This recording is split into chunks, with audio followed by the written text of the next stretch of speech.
मैं एक गृह प्रवेश के पूजा में गया था और वहां पंडित जी पूजा करा रहे थे। पंडित जी ने सबको हवन में शामिल होने के लिए बुलाया और सबके सामने हवन सामग्री रख दी गई। पंडित जी मंत्र पढ़ते और कहते स्वाहा। लोग चुटकियों से हवन सामग्री लेकर अग्नि में डाल देते। घर के मालिक को स्वा कहते ही अग्नि में घी डालने की जिम्मेदारी सौंपी गई। हर व्यक्ति थोड़ी सामग्री डालता, इस आशंका में कि कहीं हवन खत्म होने से पहले ही सामग्री खत्म न हो जाए। गृह मालिक भी बूंद बूंद करके घी डाल रहे थे। उनके मन में भी यही डर था कि कहीं घी खत्म ना हो जाए। मंत्रोच्चार चलता रहा, स्वाहा होता रहा और पूजा पूरी हो गई। सबके पास बहुत सी हवन सामग्री बची रह गई।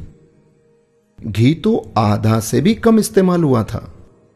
हवन पूरा होने के बाद पंडित जी ने कहा कि आप लोगों के पास जितनी सामग्री बची है उसे अग्नि में डाल दें। गृह स्वामी से भी उन्होंने कहा कि आप इस घी को भी कुंड में डाल दें। एक साथ बहुत सी हवन सामग्री अग्नि में डाल दी गई। सारा घी भी अग्नि के हवाले कर दिया गया। पूरा घर धुएं से भर गया। वहां बैठना मुश्किल हो गया। एक एक करके सभी कमरे से बाहर निकल गए। अब जब तक सब कुछ जल नहीं जाता, कमरे में जाना संभव नहीं था। काफी देर तक इंतजार करना पड़ा, सब कुछ स्वाहा होने के इंतजार में। दोस्तों, मेरी कहानी यहीं रुक जाती है।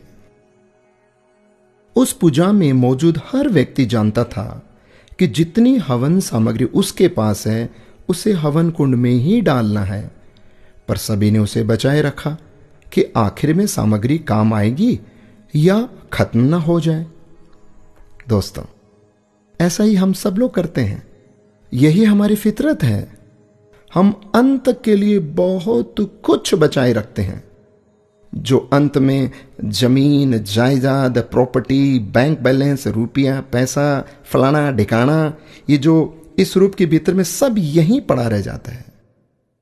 जिंदगी की पूजा खत्म हो जाती है और हवन सामग्री बची रह जाती है। हम बचाने में इतने खो जाते हैं कि ये भी हम भूल जाते हैं कि सब कुछ होना हवन कुंड के हवाले ही तो है। उसे बचाकर क्या करना? बाद में तो सिर्फ धुआं ही होना है। संसार हवन कुंड है दोस्तों, और जीवन पूजा। एक दिन सब कुछ हवन कुंड में समाहित होना है। अच्छी पूजा वही है जिसमें हवन सामग्री का सही अनुपात में इस्तेमाल हो, न सामग्री खत्म हो न बची रह जाए। यही मैनेजमेंट करना है। कबीर जी का एक दोहा शायद सबको पता है, दुर्लभ मानस जन्म है, होए न बारंबार, पक्का फल जो गिर पड़ा, लगे ना दूजी बार।